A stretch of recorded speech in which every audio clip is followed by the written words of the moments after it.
Well, one of the things that makes us so unique, and I would also say that makes us so successful, is that we have very strict requirements so that if you come into our program, you have to commit to the program that we've designed. And over 42 years, I think we figured it out, and we know that it's essential for these things to happen if somebody is going to change their life, completely transform their life.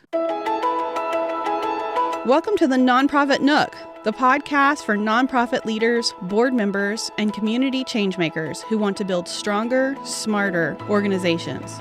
I'm your host, Wendy Kidd, a longtime business owner and nonprofit leader, and I'm here to bring you real talk, real tools, and real stories to help you thrive in the nonprofit world. I'll be talking with local nonprofit leaders, community changemakers, and experts in everything from board development to fundraising and digital tools, sharing real stories and simple strategies you can actually use. Because running a nonprofit is hard, but you don't have to do it alone. Let's get started. Today we're joined by Dana Riley, the Donor Relations Manager for the Samaritan Inn, the largest nonprofit homeless program in North Texas. With more than 30 years of experience in the profit and government sectors, Dana has spent over 15 of those years making a difference right here in McKinney. Her gift for connecting with people and telling meaningful stories makes her a powerful advocate for the transformative work happening at the Samaritan Inn. Whether she's leading a tour or speaking across Collin County, Dana brings her passion for service and her heart for people to every interaction. Welcome, Miss Dana. Thank you. Thanks for having me. Of course. I had to have you on the show. Oh, that's great. Yeah. We appreciate it. I mean, we love the Samaritan Inn, but I just love you personally. Thank you. You've done so much work in the community, so I feel honored that I'm pretty proud of it, but thank you. You should be. You should be. You have a great legacy already founded for you. Good. Yeah. You can say that at my funeral someday. I'll say it now. People need to treasure you while you're here. Oh, okay. So tell us about the Samaritan Inn. Tell us how it got started and when it got started. So 1984, that's 42 years ago. Wow. 10 pastors who all had churches in McKinney got together and they decided that they wanted to offer some services to a few men that they saw kind of hanging out aimlessly in McKinney. And so just like the old story that, so many more joined together can do bigger, better things, they took their 10 churches' resources and purchased a house in McKinney. And they began sharing the responsibility for caring for these 10 men, helping them with resources, helping them find jobs, and basically doing what we do now. And that rocked along very successfully for several years. Again, just using volunteers from their churches to keep it going. And then they decided they needed to also offer the same services for women. And so they bought a second house and did duplication of the exact same program, only for women. Mm-hmm. And then flash forward a few years, 10 or so years later, they realized that what they really wanted to do was also serve families. Yeah. And so they sold those two houses and purchased an old nursing home on Highway 5. And it was old when they moved in, and it was old when we moved out. But it served them well. And then in 2016, a local farming family that many people know, the Milstead family, had the land off of Highway 5 that had been their family farm. And Holly Milstead tells the story that she used to ride her horse all over that property, and she has fond memories of that growing up near there. So when they got ready to sell off their 100 acres, they carved out the very best piece, 15 acres that fronted Highway 5, and donated it to the Samaritan Inn. So that allowed us to kickstart efforts to raise money to build buildings that actually would serve a particular purpose. So for the history of the Samaritan Inn, the programs had been happening in sort of make-do spaces. And so this was going to be their first opportunity to have a designed space specifically for what we did. And so it took several years to raise the money to build the building. And in 2019, we moved in. Wow. And so now we offer services to single men, single women, and families simultaneously, all on one campus. That's amazing. Yeah. And it's a huge campus. It is. So at capacity, we can serve 226 people. Wow.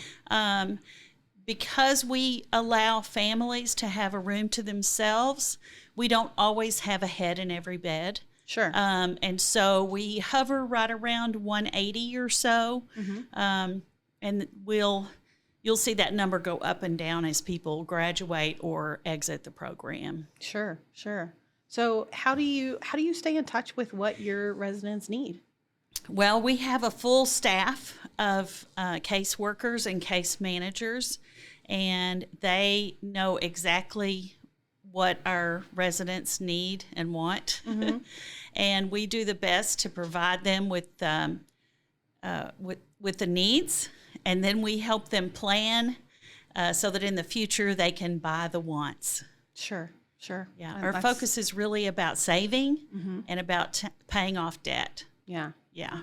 Now, this is not an emergency shelter. No, we are not an emergency shelter. The way that our residents come into our program is through intake days. We do those 3 days a week if we have space. So if we are completely full and we don't have space, then we will not have an intake because we wouldn't have a place to put those that would be chosen. So on those days, the potential residents can come and speak to our staff. They have to provide documentation. They have to pass a drug and alcohol screen. They have certain criteria based on their criminal history. So it's kind of a pretty big gauntlet that they have to go through in order to be accepted. We do show preference to people whose last known address was McKinney, and beyond that, Collin County. And then the circle just gets a little wider.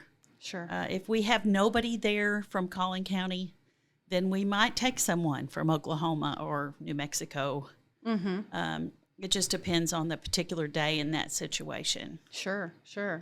Now, we've talked about the Samaritan Inn as it has been, but you guys recently took over Community Lifeline services. We did. So talk about that for me. So on October 31st of this year, Community Lifeline Center dissipated. It stopped being a business, being a nonprofit. And so on November 1st, we took over the services that they had been doing. So now we are operating a grocery store style food pantry for residents to come. They can come once a week and shop for food. And there are limits to how much of each thing they can get because we want to be sure that we have enough for everybody. And then they also had emergency assistance, so rental assistance and utility assistance. And we've continued that, although we're going to move that to our building, our main building, where the bulk of our case managers are. Sure, that makes sense. Yeah. So what all do you provide for your residents? And do you allow the Community Lifeline Center pantry to service anyone who's not a resident? So I'm not exactly sure. I don't think we check to see if they live in McKinney. Okay. So they could come from the region. They could come from other Collin County cities. Okay. And we've only been doing operation there a week. So I know it's brand new and the rules may change also before this even gets out. Absolutely. So I may be a little uninformed on the process, but that's how they help the most people is by they do ask for some form of ID, and then they are allowed to come once a week and shop. Gotcha. So any other services that we haven't talked about that we should know that Samaritan Inn offers? Well, one of the things that makes us so unique, and I would also say that makes us so successful, is that we have very strict requirements so that if you come into our program, you have to commit to the program that we've designed. And over 42 years, I think we figured it out. And we know that it's essential for these things to happen if somebody is going to change their life, completely transform their life. Mm-hmm. And so the first thing is case management. They have to see their case manager once a week. They're the life coach. They kind of give them advice and help them stay on track, because the ultimate goal is for them to be financially independent, right? Mm-hmm. Secondly, mental health counseling once a week. It's mandatory. They must see their mental health counselor. We have them on site. They are part of our staff. And that is really important for everybody, but especially important for the kids who are in our care. And about 1/3 of our population is always children under the age of 18. Wow. So case management, mental health counseling, financial education. I always tell people that we can't hold people accountable for things they don't know. Agreed. And if they never knew what credit was, what a bank account looks like, how to save, then we have to teach them that before they can be successful for sure on the outside. And then we offer job skills, job readiness classes that are also mandatory. Many of our residents come to us with a job, but they are underemployed. They're never going to make enough money to pay their bills. And so we have an amazing staff and volunteers who work with the residents and give them a chance to sort of dream. You know, what if? What do you wish you could be? Yeah. And when you're in the throes of homelessness, you're really worried about where your kids are going to sleep tonight. Yeah. Is it going to be warm? About dreaming. Is it going to be safe? Yeah. You are not thinking about tomorrow or next week. Yeah, you're focused on survival. And so once they come into our program, they can have those opportunities to make a difference in the lives of their children and in their families' lives, because we give them that space to kind of dream a little bit. Mm-hmm. Oh, I love that. What's your favorite part about what you do? Well, we have an amazing team, and I've worked for some incredible organizations through the years, but I have to tell you that the staff and the volunteers that work at the Samaritan Inn, they're just really, really awesome. They're the best, and we don't have hard, dark lines separating us. We're just all trying to row the boat in the same direction. Well, teamwork. And so, you know, if somebody who's working with the residents says, "Hey, Dana, can you take out the trash?" then I will take out the trash, and they would do the same. Yeah. Our CEO would do the same, because we are all sort of in it together. Yeah. And that makes for a wonderful workplace. It really does. It does. That's the best kind of work environment. It is. When it's a true team. It is. Yeah. It is. Oh, that's awesome. So what do you wish people understood about the Samaritan Inn? What's something you feel like they don't understand?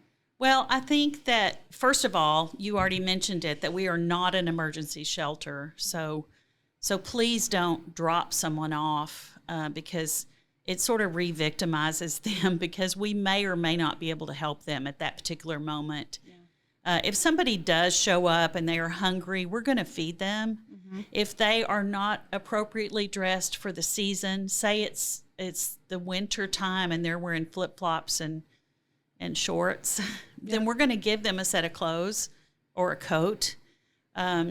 And then we're going to give them a set of resources, information, contact information for resources in the area. But we can't always take them into our program. It's much more complicated than that. Sure. The other thing is that people have to understand what homelessness is about, and that the vast majority of people don't choose it. And we have to be more compassionate and offer those people a chance to come out of it. Yeah. So, and we're going to have those people who would love a chance and they jump at the chance. And then we're always going to have those people that say, no, I'm going to choose this lifestyle instead. Mm-hmm. So the idea that we can completely eradicate homelessness is probably not really doable, because we can't just grab people up and force them into care. They have to be willing. Yeah, and I think that's a rule of thumb for anybody who needs help. It is. They have to be willing to accept the help. They have to want it. Yep. Absolutely. Yeah. I bet you have a good success story or two to tell me. I maybe have one or two. Now, the interesting thing about the work that we do is many people have wonderful success with us, but that period of their life is something they'd rather forget. Yeah. And so we don't always hear back from them like, hey, I was a resident there 2 years ago and now I'm doing great. So we just have to hope that they have taken to heart what we've taught, and the time that they spent with us, they learned some things and were able to turn things around. But one of the things I love to talk about is a resident that we had, a single mom. She was recently single, like her husband went out to buy some groceries and then sent her a text message that he had left her. And he drained her bank account. Oh, no. So she was working with 2 young children, working full-time as a nurse's aide at a nursing home, which is low pay, right? Very. And no benefits. And so she came to us, and that's the wonderful thing about our program is we can ask questions like, what do you wish you could be? And so when we asked her that question, she said, well, I want to be a registered nurse, but I'd have to go to school, and I can't go to school because I have to work. So she had already just decided in her mind that her dream was unreachable. Yeah, not a thing she can do. And so with support from the Samaritan Inn, she was able to go back to school. Now, the cool thing about being in school, and she signed up at Collin College and scored really well on her entrance exam. That's awesome. And so the minute she became a student nurse, guess what? Hospitals were interested in her. Oh, yeah. And so she got a $4 or $5 bump in hourly salary immediately by becoming a nurse's aide at a hospital as opposed to a nursing home. So then she worked there for a year. A year into her nursing program, the hospital said, hey, guess what? You've got real skills. You're a student nurse now. Here's some more money. So she got an increase in salary and a little status increase. So now she's a student nurse, right? Yeah. So then after a year, she left the Samaritan Inn and qualified to move into our apartments. They're called the Gateway Apartments, and you can only stay for 18 months, but you pay half fair market rate on rent. Wow. So right now, 1 bedroom is around $780, and they're only available to our residents who have graduated our program. Wow. So don't call me and ask if you can get an apartment there. So she moved to Gateway Apartments, continued to do amazing, graduated. She's an RN, and then she went on to get an apartment. Her kids are doing great, and she just got on with her life. And that's what the Samaritan Inn allows people to do. They kind of get stuck in a rut, and those that come to us and take to heart the things that we teach them, then they can move forward. And that's really all we want from them, is for them to move forward. Well, you're just making the space for them to be able to absorb all that. Absolutely. Right. When they're in survival mode, they can't absorb that. Right. And we're providing the housing, we're providing food, we're providing everything they need, toiletries, clothing.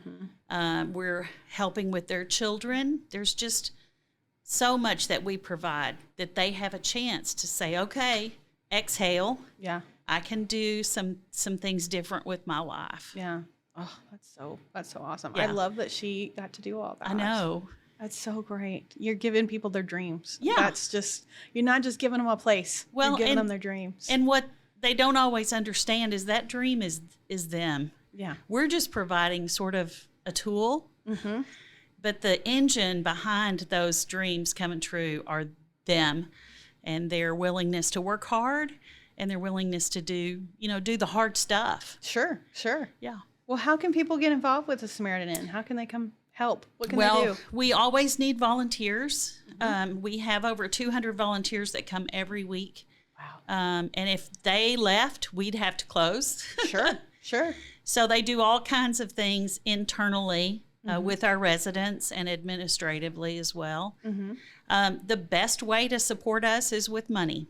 Wow. We have a $5 million budget. It takes a lot of money to take over people's lives. Sure. And so we love it if people will trust us with their money. We will make it work. And that could include a monthly donation. It could include something every year. It could include remembering us upon your death or with an endowment. Those are all things that we love, and we have so many wonderful supporters. And now with the food pantry and the emergency assistance, we're going to need even more. Yeah, you're going to need more volunteers and donations. Yes. Bring it all on. Yes. One of the wonderful things that you can do if you're a company or a group is you can come and do a service project with us, and then you can pay for the supplies that you need. Right now, we're desperately seeking someone to help us redo our 3 laundry rooms. Oh, okay. And so we're looking for somebody to pay for that redo and actually do the manual labor to paint that wall and build that table. Yeah. So it can be a great team building activity. Yeah, my husband's company always does a great team building activity around Thanksgiving. They pack meals and things like that. Yes. And I just love it when I see corporations making space for their team to go do something like that and give back to the community. Absolutely. And, make their team feel like a team. Yes. And outside of that office environment. Right. So I think that's a great thing when corporations get involved with that a little bit. We love that. And I give them a tour. So they get to see firsthand what our situation is and how we do things. And which is very awesome. Anybody who can take a tour, you should absolutely sign up with Miss Dana. I loved getting the tour myself. Awesome. So, yeah. Well, let me ask you one more thing before you go, because I know that you've been in the nonprofit world for so long. What do you wish people understood more about nonprofits? I think that, I guess the number one thing, and I hear it a lot, is, for example, I have a passion for dogs, so I'm going to start my own nonprofit, and I'm going to immediately pay myself. And, those just aren't reality thoughts. Right. If you have a passion for something, we have amazing nonprofits right here. And I say, hit your passion to them and do some amazing things for and with them. Yeah. It's harder and harder to make a nonprofit float these days. And so it's just better to take your passions and hook it up to an organization that's already here. Yeah, and they already need your help. Absolutely, they do. And it's going to be easier than starting it yourself and putting together a board and all the things. All the things, yes. And, you may never be able to have a salary like you did in the business world. Yeah, so that's very true. Well, Miss Dana, is there anything else that you think we should know about the Samaritan Inn? I just want people to pick up the phone and call us. Go on our website. It's saminn.org. Follow us on Facebook or Instagram. We love to connect with people. We have a very positive atmosphere. So if you need a little positivity in your life, come and hang out with us, because we'd love that. I can attest to that. I've seen it in action. So thank you so much, Dana. I really appreciate you taking the time to come and talk to us about the Samaritan Inn. I think this is all good information for people to really take to heart and listen and think about what they can do for the Samaritan Inn. Thank you so much, Wendy. Of course, everybody, thanks for joining us for the Nonprofit Nook. Thanks for listening to the Nonprofit Nook. We're building better nonprofits together. If you found today's episode helpful, please subscribe, leave a review, and share it with other nonprofit leaders who need support. Follow the Nonprofit Nook on social media and sign up for our email list for extra tips and updates. You can also visit thenonprofitnook.com to see the show notes and leave a comment telling me what topics you want next. Your feedback shapes the show. See you next time.